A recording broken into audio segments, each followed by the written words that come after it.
साथियों नमस्कार। उम्मीद करता हूँ आप अच्छे होंगे। जो एमपीएचएसटीईटी फर्स्ट ग्रेड की जो एग्ज़ाम देती हैं उनके लिए जो है कर्मचारी चयन मंडल आयोग की जो साइट है उस पर जो है आप जाकर आपका जो पेपर जो है कैसा गया है और कितने क्वेश्चन आपने आपने सही किए हैं वो देख सकते हो। इसके अलावा आपको कोई क्वेश्चन जो ऐसा लगता है कि ये जो है सही है और उसमें गलत बता रखा तो उसके लिए आप ऑब्जेक्शन भी अभी जो है डाल सकते हो। ऑब्जेक्शन के लिए जो डेट जो दे रखी है ये यहाँ पर जाओगे आप, जैसे ये क्लिक करोगे आपके सामने ये चीज़ खुलेगी। यहाँ पर आपको रोल नंबर डालना है अपने, यहाँ पे टीएसी कोड मिलेंगे। टीएसी कोड आपके एडमिट कार्ड में दिए हुए हैं, वो टीएसी कोड डालेंगे। और ये सारी जो जानकारी लिखी हुई है कि आप आपत्ति अभ्यावेदन हेतु प्रति प्रश्न 50 रुपये का भुगतान देय होगा। ऑनलाइन है ये। प्रश्न पत्र में किसी प्रकार की त्रुटिपूर्ण प्रश्नों उत्तरों के संबंध में केवल परीक्षार्थी द्वारा अपनी आपत्तियां इस वेबसाइट पर ऑनलाइन प्रदर्शित लिंक के माध्यम से प्रस्तुत की जा सकती है। जिसने एग्जाम दे रखी वही, बाहर से कोई नहीं। लिंक अपलोड होने के पश्चात आपत्तियों के लिए दिनांक 16/3। तो साथियों सिर्फ 16/3 है, तो जितना जल्दी हो सके आप पूरे पेपर का 150 जो क्वेश्चन दिए हुए हैं उनका एनालिसिस अच्छे से कर लीजिएगा। हो सकता है कि वो कैंडिडेट क्वालिफाई हो जाए जिनके 75 नंबर चाहिए और 73 आ रहे हो, 74 आ रहे हो, कुछ क्वेश्चन डिलीट हो जाए तो उसके कारण उनका बोनस मार्क्स मिल जाएगा और बोनस मार्क्स मिलने के कारण वो जो है क्वालिफाई की कंडीशन में पहुंच सकते हैं। तो 16/3 लास्ट डेट है। तो आप तो एक काम करो, 15 तक ही जो है समय, शायद लिंक चले न चले तो 15 तक ही जो आपको जो भी आपत्तियां दर्ज करवानी है वो करवा दे। ईएसबी द्वारा प्रश्न पत्र में त्रुटिपूर्ण प्रश्नों के साथ साथ परीक्षार्थी से प्राप्त ऑनलाइन अभ्यावेदन पर विचार उपरांत, मतलब जो भी आप जो उसके एविडेंस दोगे, जो भी आप लिख कर दोगे कि ये क्वेश्चन इस कंडीशन में गलत है, अगर वो सही पाया गया, जबरदस्ती की आपत्तियां नहीं चलती है, तो उपरांत मूल्यांकन हेतु अंतिम उत्तर तैयार किए जाएंगे। इसके बाद वापस से अंतिम आंसर की तैयार की जाएगी और उसके बाद में रिजल्ट घोषित किया जाएगा। ठीक है। अंतिम उत्तर के संबंध में प्रोफेशनल एग्जामिनेशन बोर्ड भोपाल द्वारा लिया गया निर्णय क्या होगा, अंतिम होगा। तो ये आपके लिए बहुत बहुत इंपॉर्टेंट सूचना थी। और ये जो है अब आपको जो कैलकुलेशन बताता हूं कि वो किस कैलकुलेशन के बेस पर जो है आपको जो है, जैसे कि किसी कैंडिडेट के साथियों अगर 86 मार्क्स आए, अभी कितने आ रहे, 86 नंबर आए, और पेपर कितने नंबर का था, पेपर था भैया 150 नंबर का। ओके, 150 नंबर का पेपर था।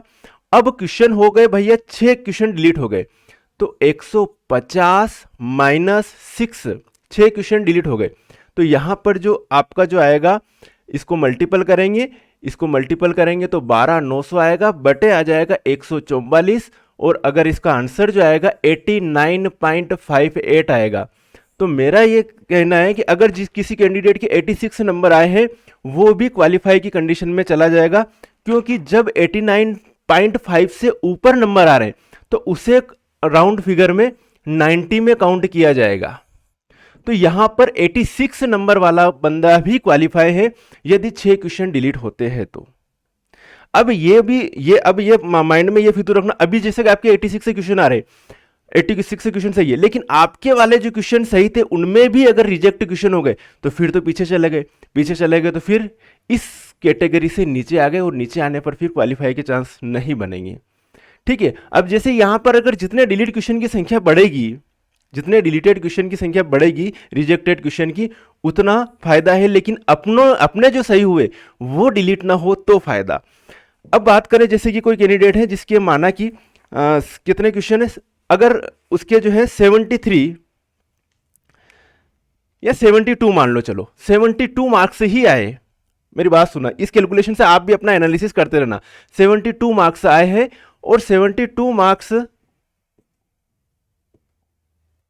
72 ही आए, चलो, और 150 का पेपर था, चलो 150, यहां पे क्या लिखूं, 150 क्वेश्चन डिलीट हुए, उसके कितने, 6 क्वेश्चन डिलीट हो गए भैया, 6 क्वेश्चन डिलीट हुए, तो आंसर जो आएगा 10,800 बटे 144।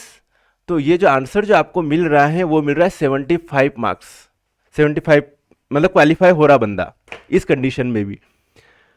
72 अगर जो है नंबर आए हैं और 6 क्वेश्चन अगर डिलीट होते हैं तो, अब किसी की जैसे कि माना कि 74 नंबर आ रहे हैं, और 2 क्वेश्चन तो उसके खुद के डिलीट हो गए, तो उसके कितने हो गए, 72 मार्क्स आ गए। और टोटल अगर 6 क्वेश्चन डिलीट हो रहे तो 70, ये जो है इस फार्मूले के अकॉर्डिंग उसके कितने नंबर बन रहे हैं भैया, 75 नंबर बन रहे हैं। नंबर 72 आए और 6 क्वेश्चन डिलीट हुए, 6 क्वेश्चन का उस कैंडिडेट को फायदा कितना मिला, 3 नंबर का फायदा मिला, 3 मार्क्स का फायदा मिला।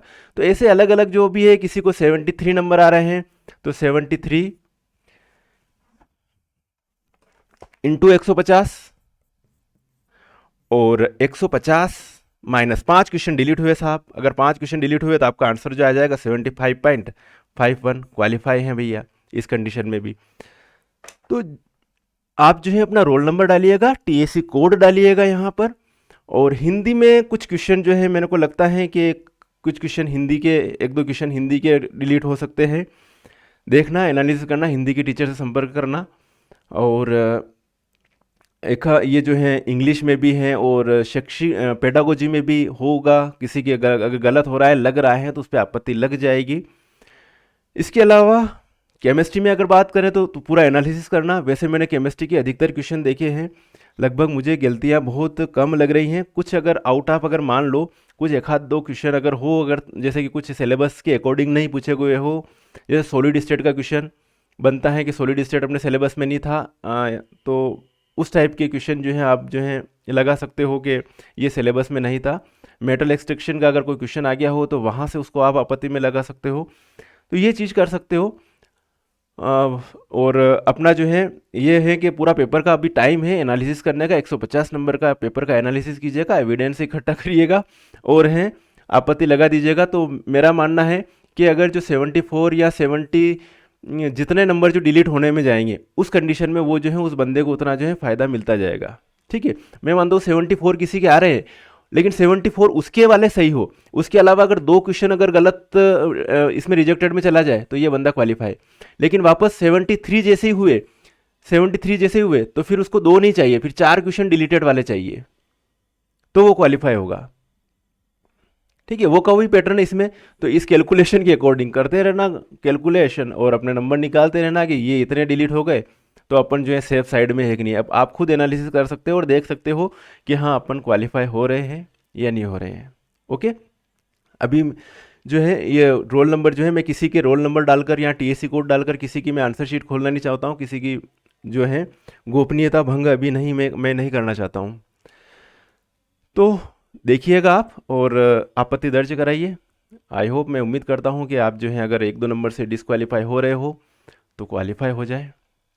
ठीक है साथियों, मिलेंगे फिर नेक्स्ट वीडियो में, तब तक के लिए ओके बाय, जय हिंद।